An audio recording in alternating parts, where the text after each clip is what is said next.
Kelihatan ya, Dek? Terlihat, Bu. Jadi, kita akan kuliah mengenai pemeriksaan laboratorium pada beberapa kasus emergensi. Mungkin ada nanti yang diulang dari blok kardio mungkin, tapi saya ngulangnya cuma bagian emergensinya saja. Nah, keadaan emergensi itu apa saja sih? Nah, salah satunya adalah disseminated intravascular coagulation.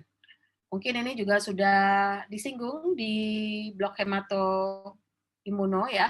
Nah, saya ulang di sini. Jadi, DIC itu bukan nama penyakit. Ya.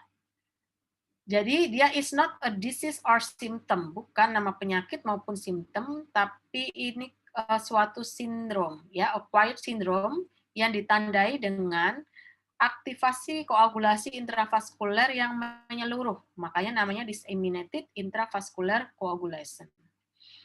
Dia terjadi pada keadaan berat, kasus-kasus berat. Jadi pada pasien yang dirawat kemudian berkembang menjadi berat, penyakitnya bisa terjadi di IC dan bisa berujung disfungsi dari organ. Apa sih kondisi yang terkait dengan DIC ini? Kondisi yang terkait adalah sepsis, trauma, organ destruction, misalkan terjadi severe pancreatitis, atau hepatitis yang berat ya, severe hepatic failure, itu akan bisa terkait dengan kondisi DIC.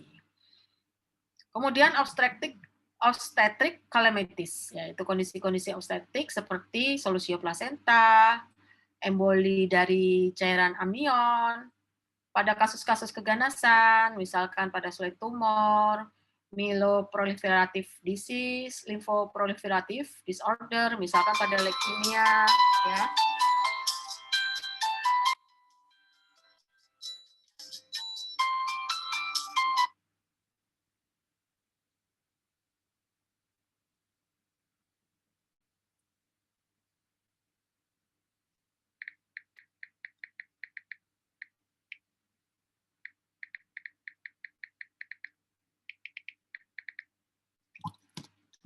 Jadi ini pada leukemia misalkan itu bisa berkembang menjadi DIC.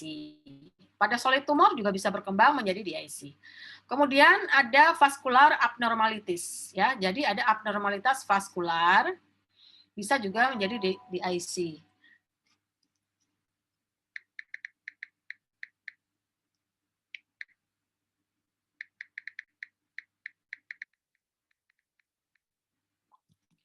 Kemudian pada keadaan toksik atau immunologic reaction seperti snake bites, transfusi reaction, itu juga bisa berkembang menjadi DIC.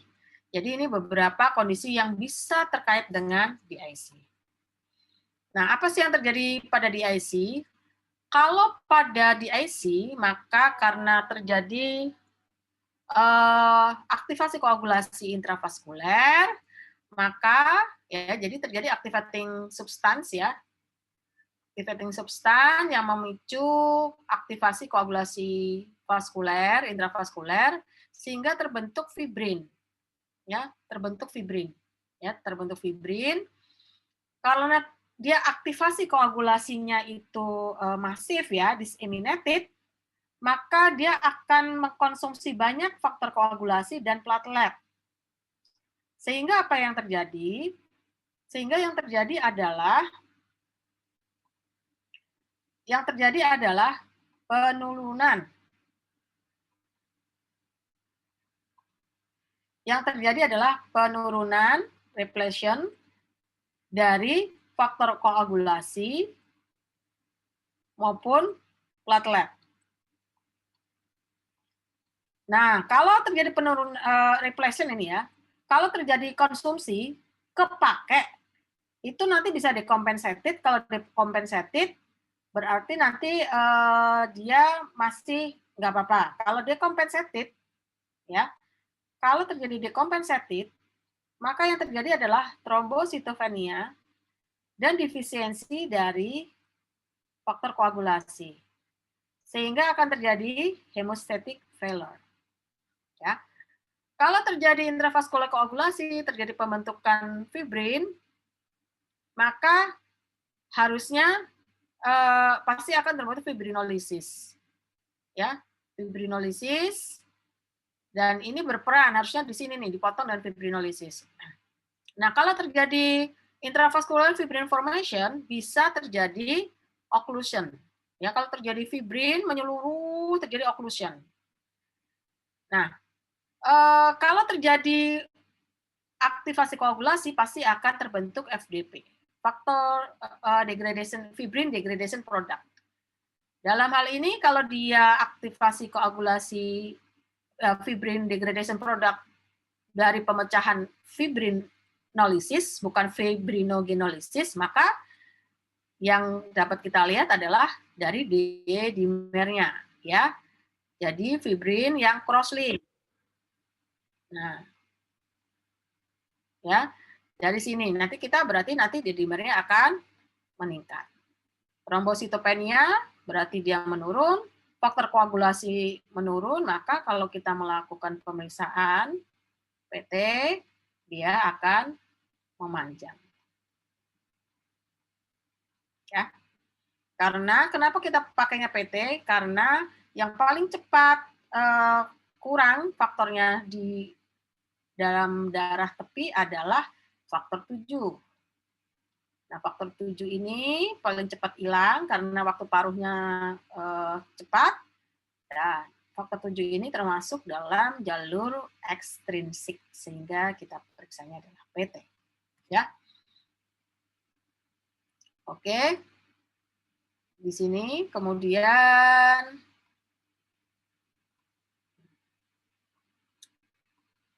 nah, jadi kalau ada underlying disease-nya, ya, underlying disease-nya, apakah dia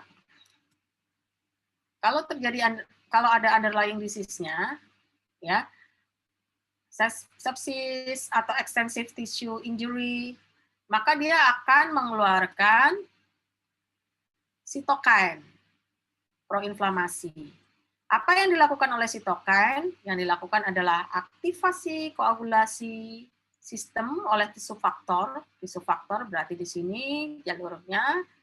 Tisu faktor itu masuk 7, ekstrinsik, ya kan? Dia akan memicu, ya. Kemudian tisu faktor, ya. Ingat, tisu faktor itu masuknya ke 7. 7 itu faktor jaringan. Kemudian sitokin ini juga akan melakukan supresi dari sistem inhibitor. Ya, supresi dari sistem inhibitor koagulasi ini sehingga terbentuklah fibrin formation. Ya, kalau terjadi aktivasi koagulasi terbentuk fibrin formation. Sitokin ini juga ya akan menyebabkan dengan adanya sitokin ini juga akan menyebabkan supresi dari fibrinolitik oleh PAI1. Ya. Plasminogen aktivator inhibitor. Artinya ini adalah inhibitor yang akan menginhibit, ya, menginhibit atau mencegah atau menghambat kerja dari aktivator plasminogen. Nah, plasminogen nanti kan akan diubah menjadi plasmin.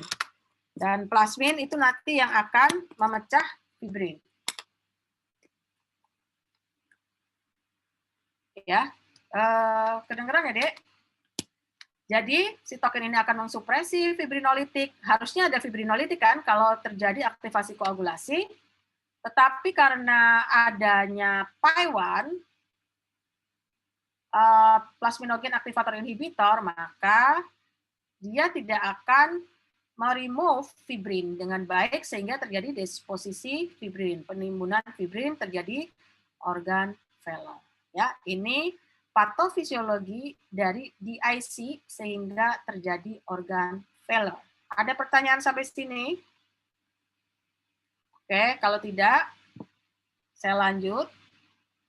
Apa manifestasi klinis dari DIC? Bisa terjadi hemoragik atau perdarahan, bisa terjadi trombosis, penyumbatan oleh trombus karena terjadi aktivasi koagulasi, atau keduanya. Ya, atau keduanya. Kemudian, apa sih yang akan kita lihat pada DIC?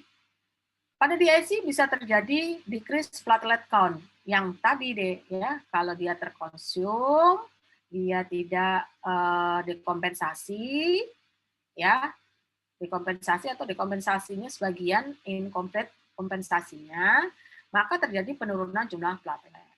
Karena faktor koagulasinya terpakai, maka jalur ekstrinsik dan bersama, jalur intrinsik dan bersama, jalur bersama itu akan prolong. Prolong artinya memanjang. Kenapa? Karena ini terpakai faktor koagulasinya, ya, terpakai faktor koagulasinya. Kemudian akan terjadi penurunan fibrinogen, kadar fibrinogen, dan antitrombin 3. Kemudian karena terjadi aktivasi koagulasi intravaskuler, terbentuk benang-benang fibrin, berarti akan terbentuk fibrin degradation product, maka peningkatan dari D-dimer. Ya. Nah, kemudian kalau dia kronik DIC-nya, D-dimer yang meningkat, dan tidak ada no decline of platelet and coagulation factor karena faktor compensated DIC. Ada pertanyaan? Kalau nggak ada, saya lanjut. Yang digunakan parameter laboratorium yang digunakan, ya parameter laboratorium darah yang digunakan untuk scoring sistem pada DIC adalah platelet, prothrombin time, D-dimer, dan fibrinogen. Ya, ini menurut ISTH 2001. ISTH terbaru masih sama. Jadi pada platelet, kalau dia kurang dari 100.000, maka kita kasih skor 0. Ya. Kalau antara 50 sampai 100.000, jadi kurang dari 100.000, tapi masih di atas 50, kurang dari 150 nih Dek, salah Dek, kurang dari 150.000. Tapi kalau jadi antara 100-150.000. Nah, kemudian antara 50 sampai 100 ini dia 1. Ya, 1. Kurang dari 50.000 kita kasih skor 2. Nah, kalau prolong prothrombin time atau prothrombin time memanjang, maka kalau dia kurang dari 3 second, dia 0. Nilai PT-nya kurang dari 3 second, dia 0. Kalau dia nilai PT-nya 3 sampai 6 second, detik 1. Kalau lebih dari 6 detik 2. D-dimer. Kalau ada peningkatan yang moderate 2, kalau peningkatannya tinggi maka 3. Kalau nggak ada peningkatan maka 0. Ini juga fibrinogen level. Ya, kadar fibrinogen dipatok di 100 ya. Lebih sama dengan 100, 0 kurang dari 100, 1. Nah, ini adalah skornya, ya. Tapi yang perlu kalian ingat adalah parameter apa sih yang digunakan untuk scoring pada DIC? Parameternya adalah platelet, prothrombin time, D-dimer, dan fibrinogen. Ada pertanyaan? Kalau enggak, lanjut. Sepsis. Apa itu sepsis? Sepsis merupakan keadaan kegawat daruratan medis yang ditandai dengan respon imunologi. Jadi pada sepsis terjadi respon imunologi yang sistemik akibat infeksi sehingga mengakibatkan disfungsi organ bahkan kematian. Definisi sepsis itu berkembang dari tahun 91, 2001 sampai 2016. Pada 1991 sepsis itu apa? Didefinisikan sebagai Systemic Inflammatory Response Syndrome atau SIRS. Merupakan respon inflamasi sistemik dengan keadaan klinis yang berat. Keadaan klinisnya suhunya bisa lebih dari 38 atau kurang dari 36, denyut nadinya bisa lebih dari 90, laju napasnya bisa lebih dari 20, PCO2 kurang dari 32 mm Hg. Ini kita ukur dengan analisa gas darah. PCO2, PO2 ya, PCO3 kita ukur dengan analisa gas darah. Tidak saya ulang lagi di sini karena sudah saya berikan pada blok sebelumnya. Kemudian leukositnya bisa sangat tinggi, ya lebih dari 12.000 atau kurang dari 4.000 per milimeter kubik atau per mikroliter. Atau jumlah imatur leukosit atau band atau batang atau staf itu lebih dari 10%. Nah, di sini gimana sih cara ngitungnya imatur leukosit? Sebenarnya sudah diberikan pada saat blok HI. Jadi imatur leukosit ini adalah IT rasio. Ya. Imatur leukosit itu adalah IT rasio, cara ngitungnya jumlah atau prosentase boleh, tapi biasanya jumlah aja lebih enak. Jadi jumlah itu caranya adalah prosentase band-nya dikali jumlah leukosit, itu akan dapat jumlah. Jadi IT rasio itu adalah jumlah dari imatur leukosit, biasanya adalah band atau step, ya atau batang, tapi tidak menutup kemungkinan mungkin tampak metamielosit, tapi nggak banyak, ya nggak banyak. Jadi IT rasio adalah jumlah imatur leukosit per total jumlah neutrofil baik segmen maupun imatur leukosit dikali 100%. Ya, ingat-ingat. IT rasio adalah total jumlah dari imatur leukosit, dalam hal ini bisa band, ya paling banyak band, staf atau batang. Kalau metamielosit, apakah bisa dok? Bisa, tapi biasanya nggak banyak ya. Jadi jumlah imatur leukosit per total jumlah neutrofil baik segmen maupun imatur leukosit, ya jangan salah, nanti kamu masukin tuh semua total jumlah leukosit termasuk limfosit, bukan per jumlah neutrofilnya yang segmen dan bandnya, ya. Nah, sepsis merupakan respons sistemik terhadap infeksi dengan manifestasi 2 atau lebih kriteria SIRS. Kriteria SIRS. Jadi sepsis, respons sistemiknya terhadap infeksi kalau dia punya 2 atau lebih kriteria SIRS. Ada pertanyaan? Kalau nggak ada, lanjut. Sepsis, kalau severe sepsis, sepsis yang berhubungan dengan disfungsi organ.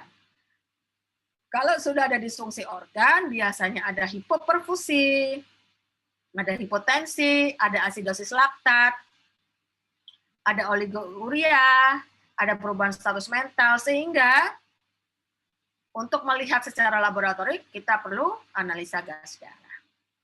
Ya. Kalau dan urinalisis bisa di sini, oligouria.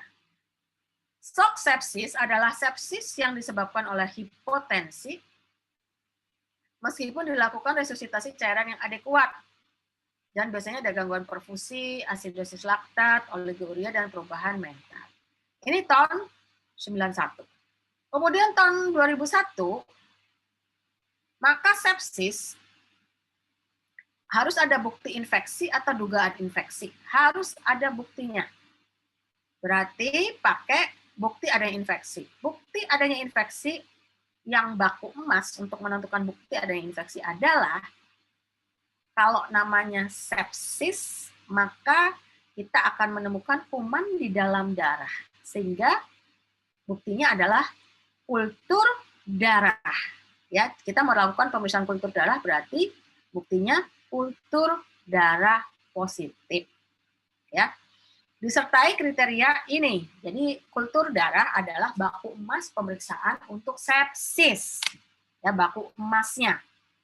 Kalau positif berarti confirm sepsis. Ya, kalau kondisinya jelek, di kultur darahnya positif, confirm sepsis. Jadi baku emasnya adalah kultur darah. Nah, ini general parameternya, demam, hipotermi, jantung, taki penuh, perubahan mental, edem atau balans cairan, dan hiperkemi. Sehingga untuk pemeriksaan ini bisa disertai dengan pemeriksaan gambaran, pemeriksaan glukosa darah sewaktu.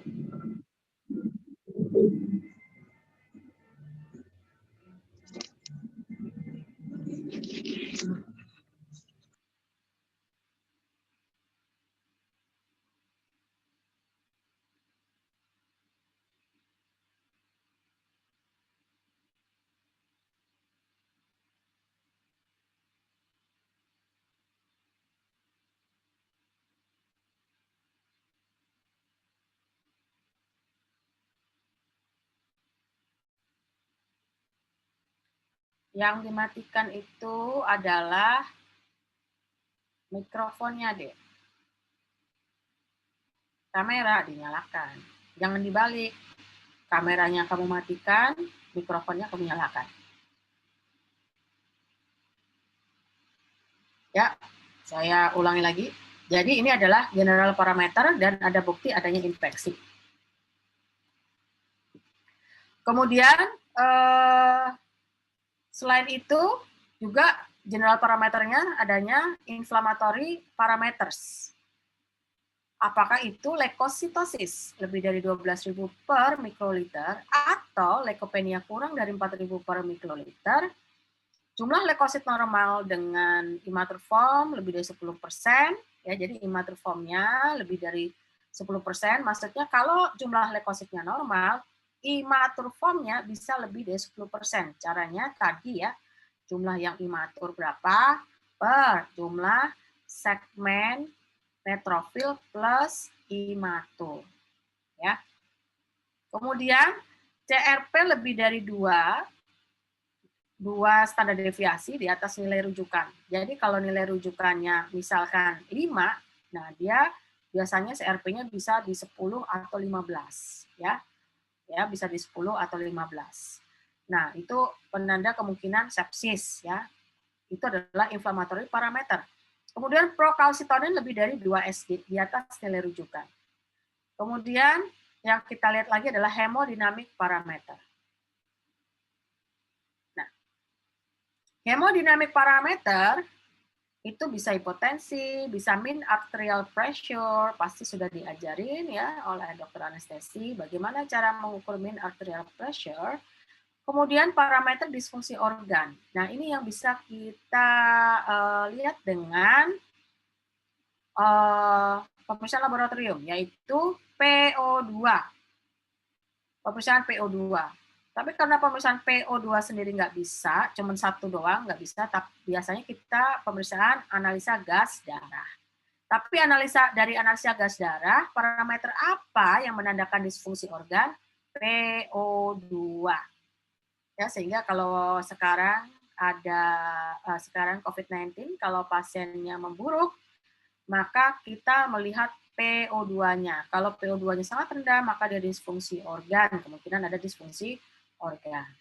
Kemudian oligouri, kita mengukur urin output berapa dikurangi. Jadi yang cairan yang masuk berapa, outputnya berapa, kita lihat apakah ada kelebihan atau kekurangan atau defisit cairan.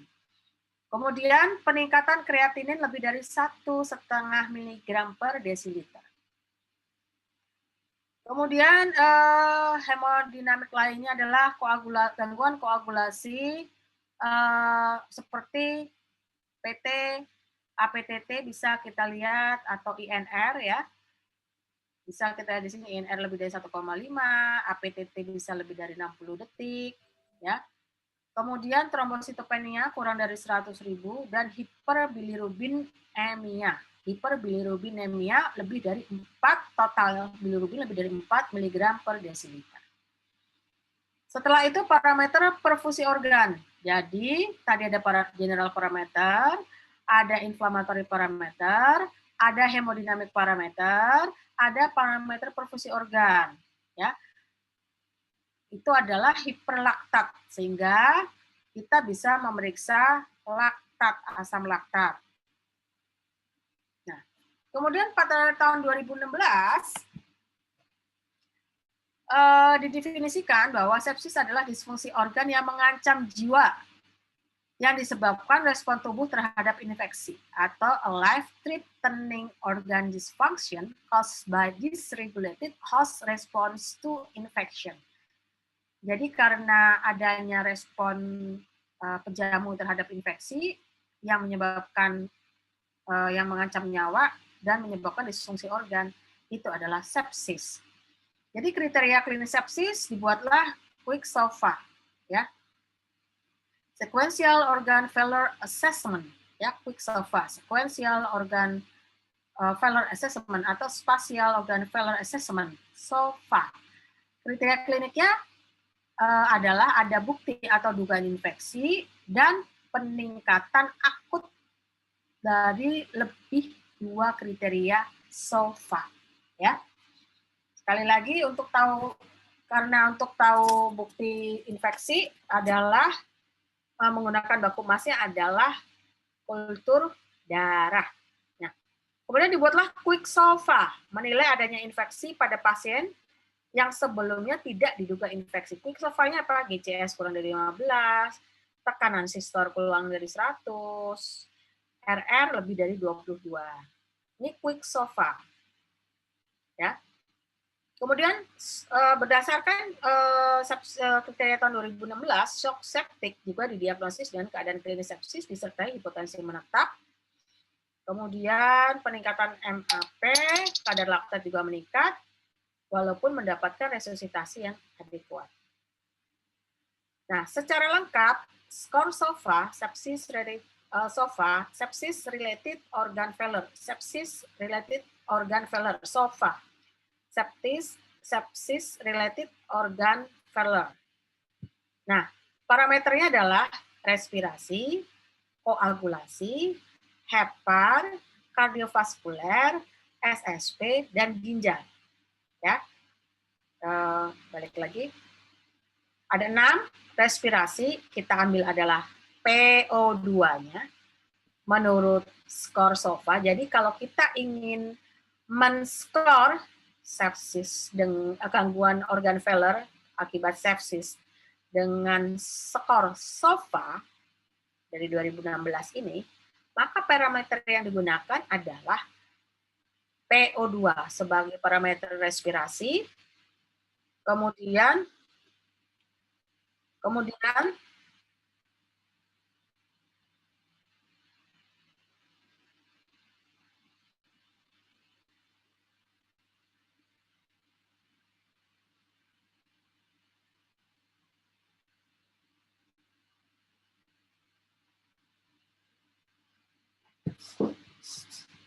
saya ulang. Jadi yang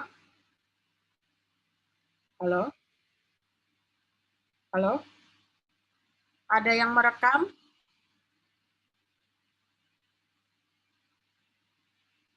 Halo? Ada yang merekam dan dibuka rekamannya?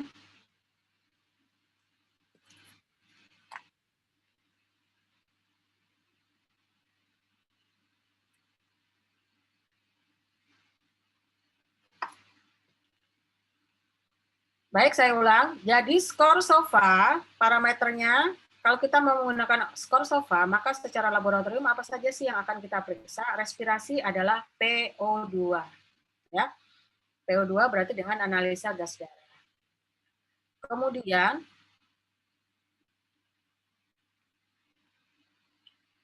Kemudian adalah koagulasi. Ya, koagulasi. Yang kita lihat adalah jumlah trombosit. Ya, yang akan kita lihat adalah jumlah trombosit.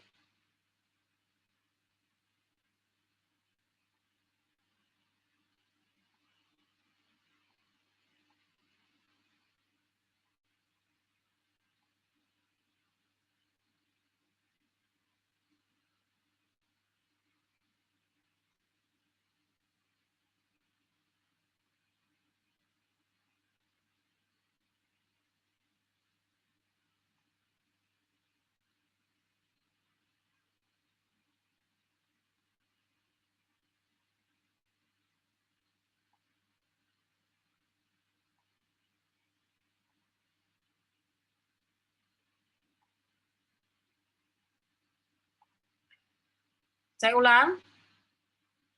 Halo. Oke. Jadi respirasi yang kita lihat adalah PO2-nya, kemudian jumlah trombositnya, kemudian bilirubin totalnya, ya bilirubin totalnya. Kalau untuk para menilai hepar, kita cek adalah bilirubin total. Kalau koagulasi kita ceknya yang jadi patokan untuk skornya adalah jumlah trombosit. Kalau kardiovaskuler yang dijadikan skornya adalah mean arterial pressure. Kalau SSP adalah GCS. Kalau ginjal kreatinin, darah dan output urin. Satu-satu ini adalah untuk parameter respirasi tadi PO2 ya.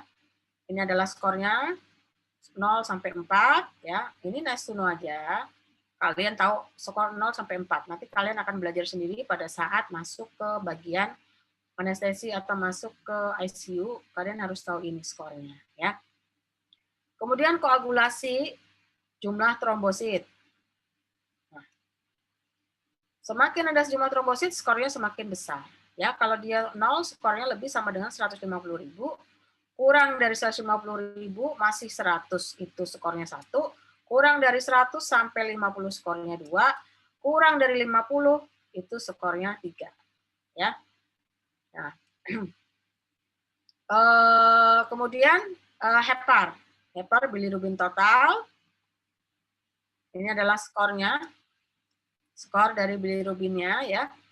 Semakin tinggi kadar bilirubinnya, maka dia skornya semakin tinggi ya. Kemudian ini adalah skor untuk mean arterial pressure. Ini adalah skor untuk GCS dan ini adalah skor untuk kreatinin ya. Di sini kita lihat bahwa kalau kreatininnya kurang dari 1,2 mg per desiliter, perhatikan satuannya, maka dia skornya 0, tetapi kalau makin tinggi, maka dia skornya makin tinggi. Dan pada saat dia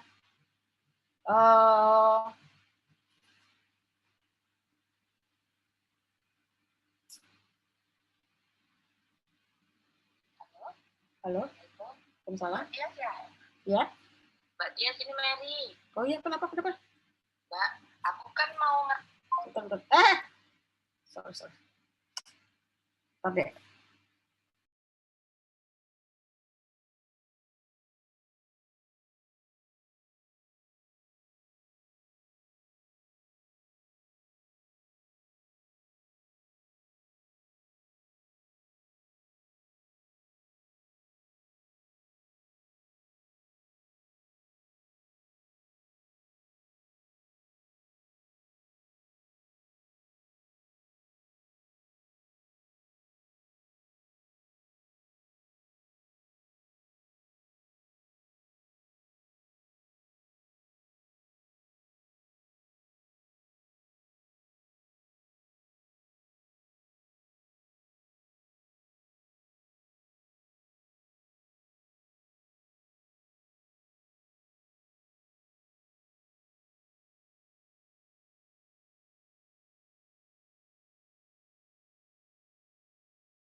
konsulan mengenai etik. Oke, saya teruskan. Jadi untuk parameter untuk melihat adanya sepsis antara lain baku emasnya tadi kultur darah. Nah, yang lain apa? Bisa dengan pemeriksaan IT rasio tadi, bisa dengan pemeriksaan CRP, ya, bisa dengan pemeriksaan jumlah leukosit, bisa dengan pemeriksaan prokalsitonin. Nah, ini yang lebih bagus, ya, prokalsitonin. Prokalsitonin merupakan peptida asam amino dengan berat molekul 14,5 kilodalton. Dia jaringan non neuroendokrin, ya. Ekspresi prokalsitonin pada keadaan tanpa infeksi dia akan ditekan. Jadi dia tidak terekspresikan bila tidak infeksi. Sehingga prokalsitonin dijadikan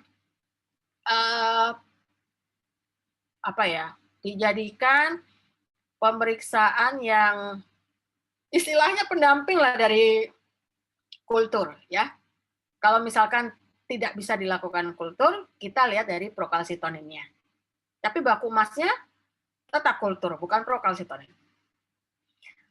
Ekspresi prokalsitonin secara spesifik itu di jaringan. Jadi dia hanya terekspresi kalau ada infeksi.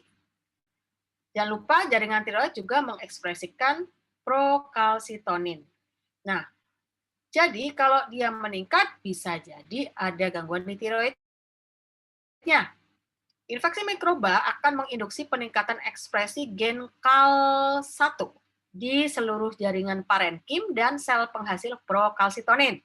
Peningkatan kadar prokalsitonin yang signifikan terjadi pada infeksi sistemik yang berat. Sehingga biasanya prokalsitonin dijadikan penanda severe systemic infection. Ya, penanda biomarker. Tapi baku emas sepsis tetap kultur darah, ya. Ini prokalsitonin. Waktu paruhnya 25 sampai 30 jam. Jadi dia short half life. Cepat sekali kan? 1 hari nih waktu paruhnya. Sehingga kalau sepsisnya sudah teratasi, dia cepat turunnya, ya. Sehingga dia bisa dijadikan marker untuk maintenance juga, ya, monitoring, bukan maintenance, monitoring dari sepsis bisa. Dia tidak dideteksi pada individu yang sehat dan spesifik untuk infeksi bakteri, tapi tidak spesifik untuk strain bakteri tertentu. Ya, dia spesifik untuk infeksi bakteri. Prokalsitonin dapat digunakan untuk diagnosis dini sepsis, monitoring terapi antimikroba pada sepsis, atau prognosis pasien dengan sepsis. Ya, prognosisnya buat monitoring, kenapa bisa monitoring? Karena short half life. Diagnosis dini karena dia hanya diekspresikan bila terjadi infeksi. Ya, prognosis pada pasien dengan sepsis semakin tinggi, dia mungkin semakin jelek. Ya, keadaan non-infeksi yang terkait peningkatan prokalsitonin adalah gangguan korteks adrenal. Ini tolong diingat. Supaya kalian nanti kalau peningkatan prokalsitonin lihat dulu ada nggak gangguan ini. Transplantasi stem sel hematopoietik, terapi antibodi, atau mendapat globulin antitimosin. Ya. Ini produksi prokalsitonin. Ini kita lihat ya. Local infection, serum prokalsitonin segini. Ya. Ini algoritmanya. Prokalsitonin algoritma untuk terapi antibiotik. Kalau dia lebih, berarti antibiotik strongly encourage. Kalau ini segini, antibiotiknya encourage saja. Kalau ini discourage, kalau ini strongly discourage. Ya, kalau pada local infection. Ini sangat discourage, ini sangat encourage.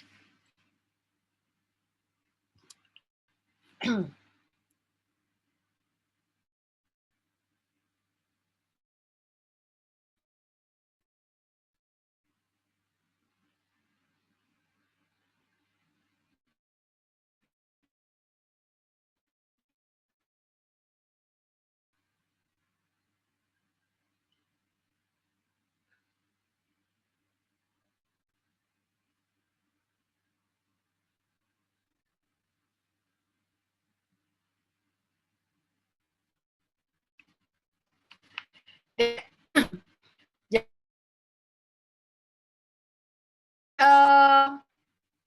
tahu nggak di skor sama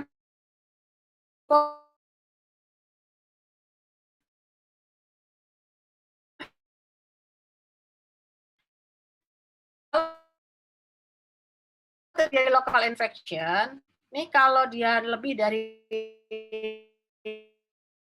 0 tahu, dan untuk penandanya, untuk mendiagnosis, maka kita harus tahu gejala klinik dan pemeriksaan fisik, elektrokardiografinya, dan penanda biokimia. Ini yang akan saya bahas. Nah, untuk tahu kalau dalam keadaan darurat, maka apa sih yang harus kita periksa? Kamu harus tahu ini. Ini adalah waktu dikeluarkannya enzim jantung, ya. Jadi kita lihat di sini, ini adalah kardiak troponin. Dia di sini dia keluar duluan.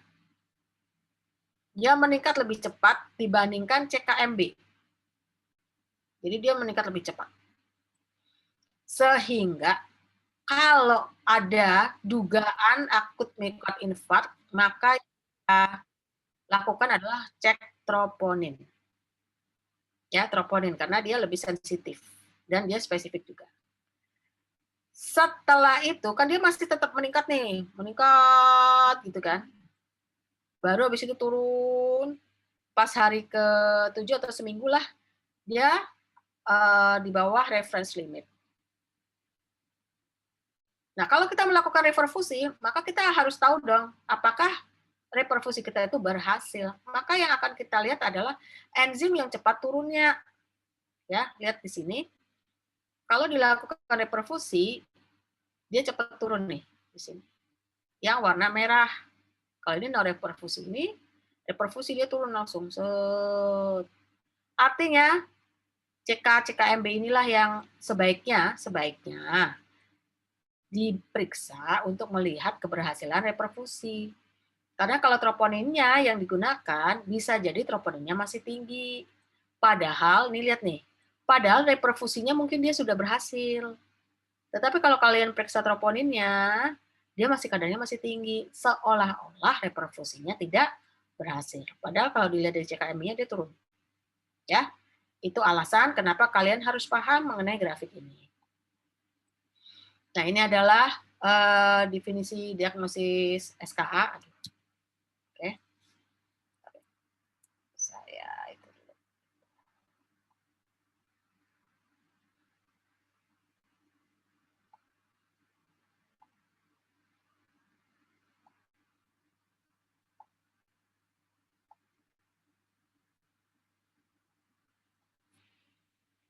Ya, jadi ini adalah definisi diagnosis SKA.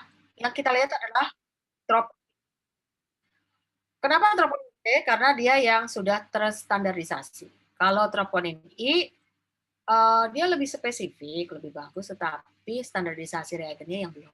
Ya, jadi menurut BSC, British Cardiology, ya, kalau ini Europe, ini WHO, ini adalah kadar troponin dalam mikrogram per liter. 0, titiknya adalah di sini. 0,01 antara 0,01 dan 0,1 dan 0,01 dan 1 dan lebih sama dengan 1. Ya. Ini. Menurut ini. Mungkin nanti kalian akan membaca menurut kriteria lain atau SPJP-nya punya kriteria yang terbaru, silakan. Ya, ini saya ambil berdasarkan ini. Kalau ada kriteria yang lain sehingga di sini angkanya tidak pada 1, silakan. Ya. Karena berkembang terus gitu, ya. Nah, troponin ini lebih spesifik untuk jantung, sedangkan ini dapat dideteksi pada otot skelet, pada fetus maupun penyakit otot skelet. Tetapi dia lebih banyak ditemukan di miokardium. Tetapi kenapa kita pakai? Karena secara reagen dia lebih terstandarisasi. Kalau troponin itu nanti bisa beda-beda satu dengan yang lainnya, ya. Sehingga kalau satu dengan yang lainnya berbeda-beda nanti agak susah. Sehingga kita pakai troponin T. Peningkatan kadar troponin terjadi pada 3-12 jam setelah onset AMI, setelah nyeri dada. Puncaknya 24-48 jam, 1-2 hari. bisa bertahan 2 minggu. Ya, bertahan tadi. 2 minggu yang tadi, dia memang pada seminggu kemudian dia sudah di bawah kan, tetapi dia bisa bertahan juga selama 2 minggu. Kadarnya bisa kembali normal antara 5 sampai 14 hari. Ya, antara 5 sampai 14 hari. Tapi kalau troponin I dapat meningkat terus dalam 7 sampai 10 hari, sedangkan troponin T dalam 10 sampai 14 hari. Ya. Nah, ini kreatin kinase, CK, kemudian nanti komponen CK itu ada CKMB, CKBB, ya, dan CKMM. MM itu pada muskulus, BB itu pada otak, MB itu pada jantung yang paling banyak. Ya, kadarnya meningkat ketika otot mengalami trauma karena namanya kreatin kinase. Kadar CK meningkat 4 sampai 8 jam setelah infak. Ya, jadi duluan yang tadi dan kembali normal setelah 48 sampai 72 jam. Kalau yang tadi kan bisa sampai seminggu, sehingga dia bisa untuk monitoring perfusinya, reperfusinya. Tidak spesifik untuk akut miokard infark karena kalau terjadi trauma otot skelet, dia bisa meningkat. Atau injeksi intramuskuler juga dapat meningkatkan sedikit nilai CK. Ini kita lihat, pada jantung, sebagian besar, gini, bacanya gini, CKMB banyak terdapat di jantung. Walaupun di jantung ada CKMM, tapi nanti yang akan kita periksa bukan CKMM, yang kita periksa adalah CKMB. Ya. Nah, CKMM itu bisa di otot skelet 1, otot skelet 2, maupun otot jantung. Ya, bisa di sini. Lihat, di jantung ada CKMM-nya 78, ininya 22, CKBB-nya kurang dari 1. Kalau di otot skelet, sebagian besar adalah CKMM. Otot skelet 1, sebagian besar adalah CKMM. Kalau di otak, dia punyanya CKBB. Ya. Jadi bacanya begitu ya, Dek, ya. Ke sini. Nah, CKMB digunakan untuk diagnosis infark miokard. Jadi kalau ada troponin boleh pakai ini, boleh. Tetapi memang jadi kurang sensitif. Kalau troponin dia nyeri itu nyeri, kemudian kalau memang AMI dia akan meningkat, ya. Jadi sebetulnya sih beda-beda dikit sih, tergantung dari kalian punyanya apa. Ya, di rumah sakit kalian punyanya apa, yang ditanggung BPJS apa. Tapi kalau disuruh memilih, pilihlah troponin T. Ya. Oke, di sini sampai sini ada pertanyaan sampai sini?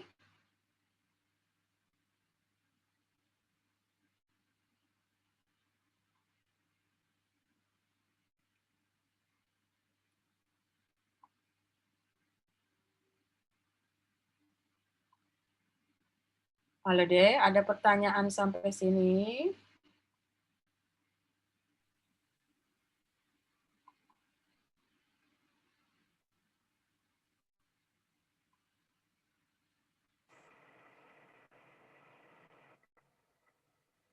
Izin bertanya, Dok.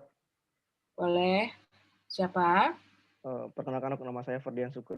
Nah, itu kan di SOFA itu kan ada 6 parameter ya, Dok ya.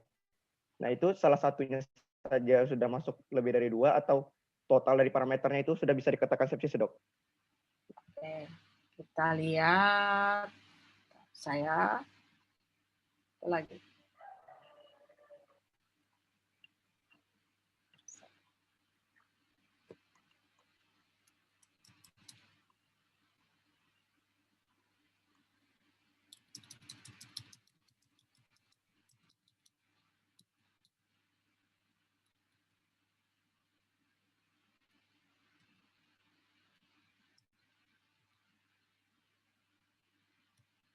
Nah,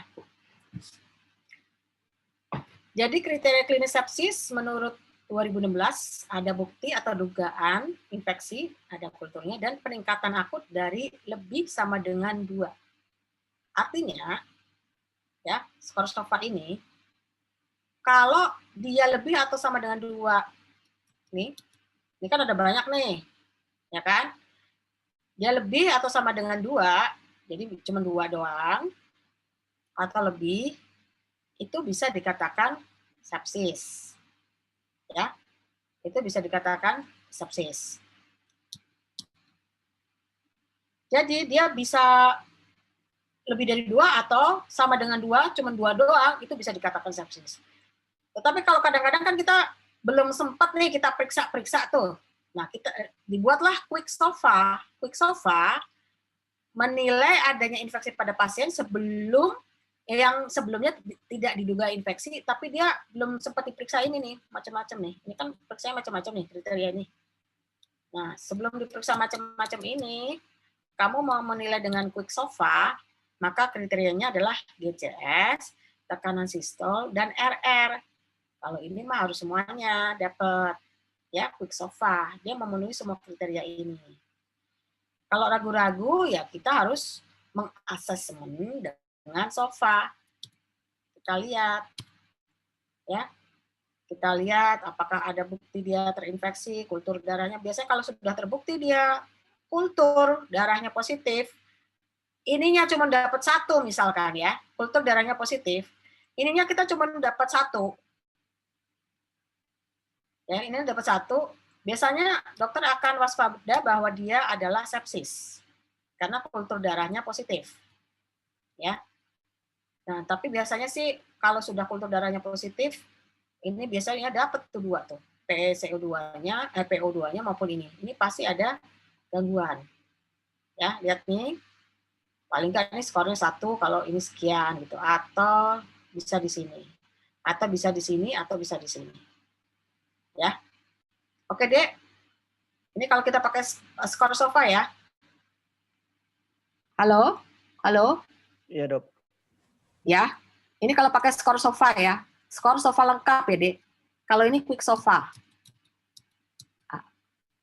Nah, dibuat quick SOFA. Kalau kita pengen cepat-cepat ya. Dibuatlah quick SOFA. Quick SOFA-nya ini aja parameternya. Tapi kalau kita mau lengkap, maka kita pakai ini. Pakai ini, pakai ini, pakai ini, pakai ini, pakai ini. Ya. Nah, kalau yang ini kriteria sepsisnya masih pakai yang 2001 ya, masih pakai yang 2001. Nah, kalau yang ini yang 1991. Nah, apakah nanti di anestesi atau di penyakit dalam pakai yang mana? Silakan nanti ditanyakan. Kalau ini saya berikan adalah yang saya tahu untuk parameter laboratorium menggunakan SOFA. Ya, itu ya Dek.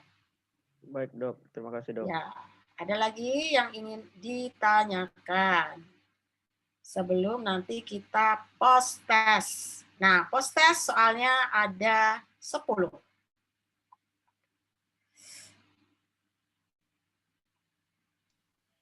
Izin bertanya dokter. Ya. Terima kasih dok untuk kesempatannya. Sebelumnya izin perkenalkan diri dok, saya Daniel Kristianto dengan NPM 17180111009. Mungkin mirip dengan yang pertanyaan sebelumnya dok, membahas tentang skor SOFA pada sepsis. Jikalau saat praktek klinisnya tenaga medis jarang untuk memeriksa misalkan bilirubin total seperti itu dok, apakah itu bisa dikatakan valid ya dok? Maksudnya salah satu parameternya tidak diperiksakan, namun parameter lainnya diperiksakan dan hasilnya lebih dari sama dengan 2 dok. Terima kasih dokter. Boleh. Misalkan gini, itu kan ada 1, 2, 3, 4, 5, 6 ya tadi. Kalau yang SOFA lengkap ya. Nah, kamu periksa 2 atau lebih itu udah positif, yang lainnya nggak sempat diperiksa misalkan. Ya kan? Cuma trombosit sama analisa gas darah. Kan biasanya orang kalau udah sepsis pasti diperiksa analisa gas darah dan pasti diperiksa darahnya. Tapi bilirubin belum tentu. Dan ternyata ada trombositopeni, walaupun mungkin tidak 100, misalkan 100 sekian, 111 misalkan. Tapi kan dia udah lebih kurang dari 150. Kemudian PO2-nya sudah turun, ya, tapi dapat skornya di 2, ya, dapat skornya di 1, tapi PO2-nya udah turun. Nggak apa-apa, asal ada memang bukti dia dia itu adanya infeksi. Nah, bukti adanya dia infeksi adalah yang tadi parameter infeksi deh, sebentar.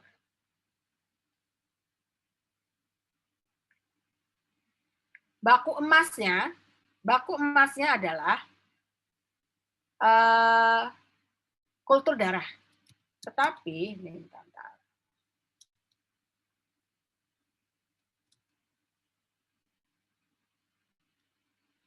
baku emasnya adalah kultur darah, tetapi kita bisa menggunakan, ini yang sepsis 2001 ya, kita bisa menggunakan ini deh, procalcitonin, CRP, IT ratio, ini maupun ini. Ini bisa sementara digunakan untuk bukti infeksi. Nah, kalau sekarang, ya kalau ini skor SOFA yang 2016, dia kan pakai skor SOFA. Karena memang kadang-kadang bukti infeksinya kita suka nggak dapat. Kriteria klinis sepsis ada bukti atau dugaan infeksi. Jadi di sini ada bukti atau dugaan infeksi. Berarti kalau dugaan infeksi, kita tahu dari mana infeksinya.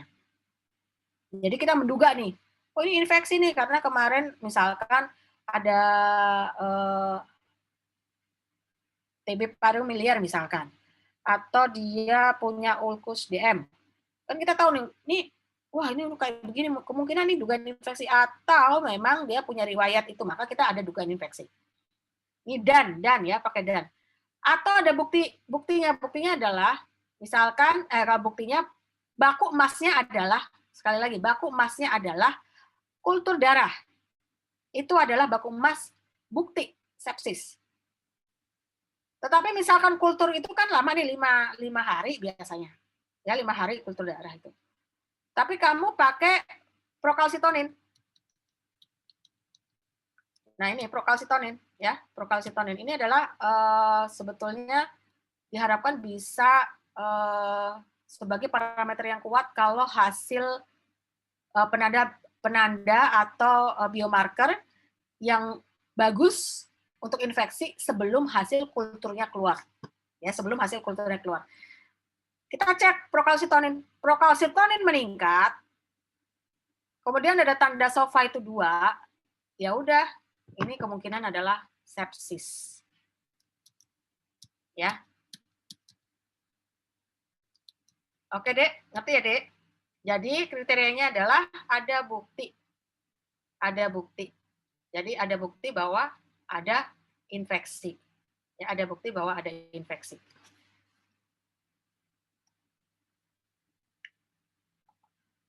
Oke, Dek, udah paham? Baik, Dok. Terima kasih banyak, Dokter. Oke. Seandainya kan kita berbicara kalau kita nggak punya parameter yang pemeriksaan yang lebih lengkap. Ya, saya tahu karena nggak semua punya parameter procalcitonin. Apalagi kalau parameter procalcitonin tidak ditanggung oleh BPJS. Maka bisa kamu buktikan dengan pemeriksaan darah kalau ada IT ratio meningkat misalkan. Atau leukositosis. Ya, leukositosis. Dengan shift to the left. Shift to the left artinya dia leukositosis, tetapi bentuk-bentuk yang mudanya, biasanya batang, itu banyak dibanding yang neutrophil segmen. Nah, itu sudah prediksi itu. Mungkin ini sepsis.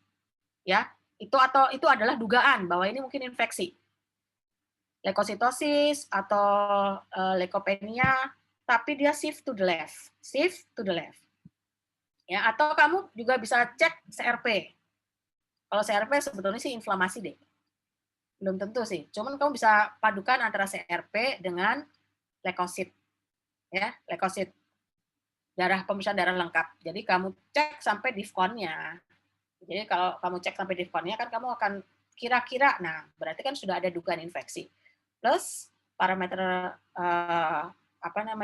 analisa gas darah PO2, kemudian kita lihat hematologinya ada trombositnya menurun, nah dugaan kita ini orang sepsis. Itu ya Dek ya, karena memang nggak semua menyediakan procalcitonin. Mahal Dek, procalcitonin mahal. Kalau ditanggung BPJS, alhamdulillah. Kalau enggak, kamu harus cari cara yang lain. Oke, ada pertanyaan lain? Oh ya, sambil nunggu siapa yang mau bertanya, nanti ini ada post test 10 soal. Waktunya 10 menit. Ya, jawabannya dia kan multiple choice, tapi jawabannya bukan 1 soal, jawabannya 1 tidak. Bisa jadi soal nomor 1 jawabannya ada 3, soal nomor 1 jawabannya ada 2, Atau mungkin jawabannya cuma ada satu, nggak, memang bisa begitu. Jadi bisa satu jawabannya, bisa dua, bisa tiga, bisa empat, bahkan bisa semua. Jadi perhatikan baik-baik pertanyaannya dan lihat jawabannya. Ya, perhatikan juga petunjuknya. Oke ya? Sudah saya kasih tahu ya, jawabannya bisa lebih dari satu, bisa juga cuma satu. Ada pertanyaan lagi? Waktunya 10 menit, 10 soal. Waktunya 10 menit, 10 soal. Baiklah, kalau tidak ada, tolong lihat di chat. Tolong lihat di chat.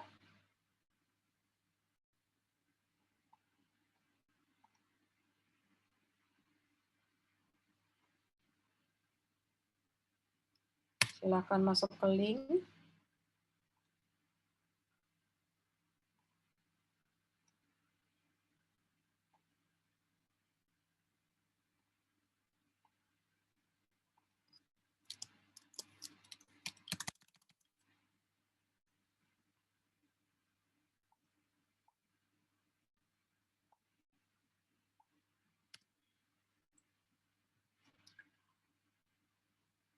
Jam di laptop saya 09.51. Kalau dia 10 menit berarti 10.01.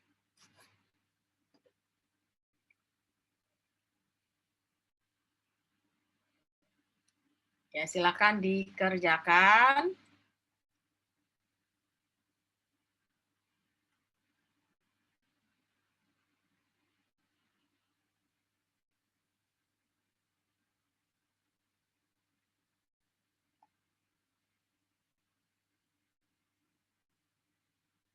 Dok, maaf, tokennya apa ya, Dok?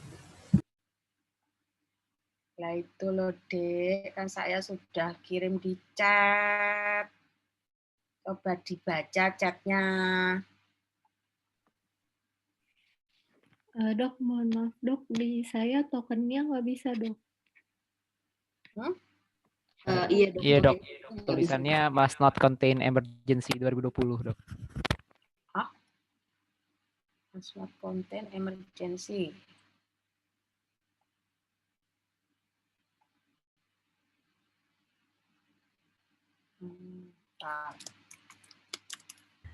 Harus dikasih spasi teman-teman, izin jawab, Dok.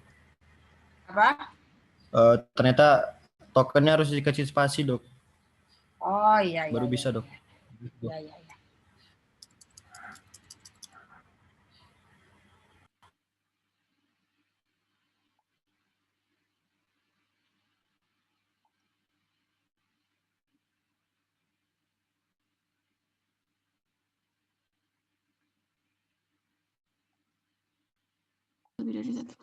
Sudah bisa semua? Sudah bisa semua? Masuk? Belum, dokter. Ya, tadi diberi spasi bisa, Dok. Kalau untuk emergency. Ya, kalian coba dikasih spasinya, bisa? Bisa? Siapa yang nggak bisa? Dikasih spasi emergensi?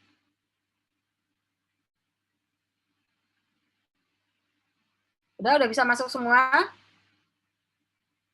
Halo? Ya, Dok. Oke. Ya, kasih spasi ya, Dek.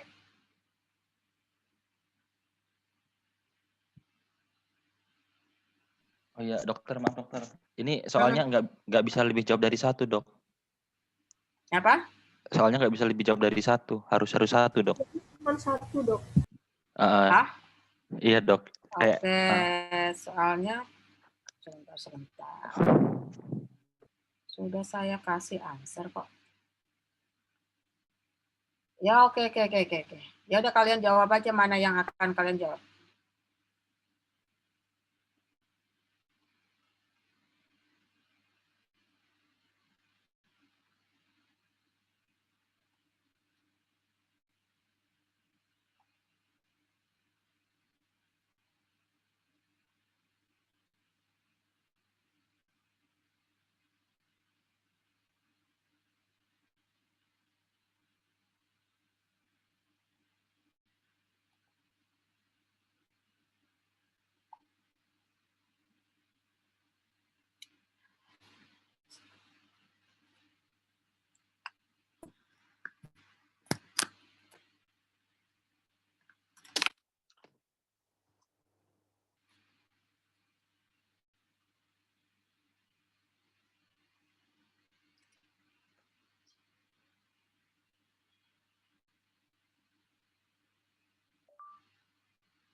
Oke deh, di tempat saya kurang 2 menit lagi. Ayo di-submit.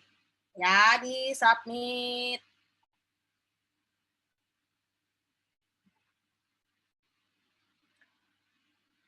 Waktunya saya tambahin 2 menit karena tadi ada pertanyaan dan segala macam. Jadi jam 10.03. Segera di-submit. Yang submit baru 73.